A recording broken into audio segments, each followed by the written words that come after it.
ڈاکٹروں کے WHO کہ ان کی تحقیق کے مطابق قبر تک وہ عروج پہ جائے گا اور پھر نیچے آنا شروع ہو جائے گا. لہٰذا آپ لوگ بہت احتیاط کریں اور بغیر جانے والوں کے حضرت شمائیں ہمارے پاس جانے والے ہیں نہیں. کل بھی بہت دیوانہ گزارش کی تھی کہ خدا پر انسان جان بڑی قیمتی ہے جی. یعنی صحت ہے تو عبادت بھی ہے، صحت نہیں تو عبادت بھی نہیں. تو میرے مسلمان بھائیوں، حضور علیہ السلام کی حدیث مبارک ہے. اللہ کے نبی صلی اللہ علیہ وسلم ارشاد فرماتے ہیں کہ رمضان کی پہلی تاریخ کو عرش الہی کے نیچے ایک ہوا چلتی ہے جس کا نام ہوا کا نام مسیر نامی ہوا ہے. اور فرمایا اس ہوا کے چلنے سے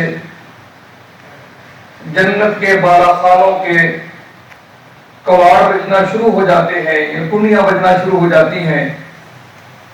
تو جنت میں رہنے والے وہ نورانی مخلوق جو حضرت انسان کی خدمت کے لیے ملائکہ اپنے گھروں سے نکل کر اپنے جہاں ٹھہرے ہیں پروٹوکول کے لیے حضرت انسان کے لیے نکل کر آتے ہیں اور داروغ جنت سے سوال کرتے ہیں کہ خیر تو ہے، آج عرش الہی والی خوشبودار ہوا جو آ رہی ہے اور جس کے چہار جانب خوشبو کے سوتے پھوٹ رہے ہیں، یہ کاہے کی ہے، یہ کس چیز کی ہے؟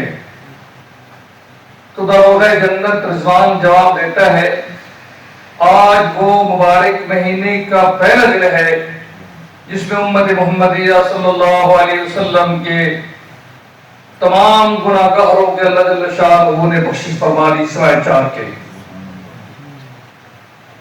فرمایا کہ اللہ جل شانہ نے امت محمدیہ صلی اللہ علیہ وسلم کے تمام گناہ گاروں کی بخشش فرما دی سوائے 4 کے.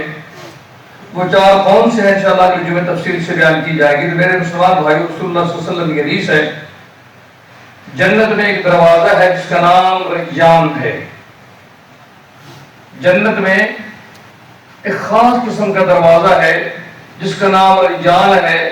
اس کے اندر نہ انبیاء کا داخلہ ہوگا، ہاں البتہ، نہ صالحین کا داخلہ ہوگا، ہاں البتہ، نہ صدیقین کا داخلہ ہوگا. وہ صرف ان لوگوں کے لیے متعین ہوگا جو روزہ دار ہوں گے، اللہ کے رضا کے روزے رکھتے ہوں گے. VIP پروٹوکول اللہ کی جانب سے ان کو ملے گا. فرمایا امت محمدیہ صلی اللہ علیہ وسلم کو دیگر امتوں کے مقابلے میں اللہ جل شانہ نے 5 چیزوں کے اوپر فوقیت عطا فرمائی. اس فوقیت میں سے پہلے یہ کہ ان کے منہ سے معدے کی خشکی کی وجہ سے جو سمیل نکلتی ہے ہم اور آپ کو نفرت کرتے ہیں، لیکن اللہ جل شانہ جنت کی کستوری سے بھی زیادہ یہ سمیل کی بدبو جو ہے محبوب نظر آتی ہے. اور فرمایا جنت کے تہہ میں رہنے والی مچھلیاں بھی امت محمدیہ صلی اللہ علیہ وسلم کے روزہ داروں کے لیے دعائیں کر رہی ہوتی ہیں. اور پھر دسترخوان افطاری کے وقت یہ اللہ کے حضور ہاتھ اٹھانے کے لیے مزدوری کے لیے ہاتھ اٹھاتے ہیں کہ دعاؤں کے اوپر ملائکہ آمین کہتے ہیں. تو میں مسلمان بھائی ٹائم ختم ہو گیا، ذرا کچھ کم سے کم ٹائم لینا چاہیے. ایک واقعہ سنا کر ختم کرتا ہوں. ابراہیم حضرت مالک بن دینار وقت کے بہت بڑے ولی تھے، تاجر بھی تھے، تجارت کو چھوڑا، راہ خدا میں زندگی وقف کر دی. اور اصل ان کا نام مالک تھا. دینار اس وجہ سے پڑ گیا کہ روزے کی حالت میں کئی دن سے کھڑے انتظار میں کہ کشتی ملے تاکہ میں سفر پہ گئے تھے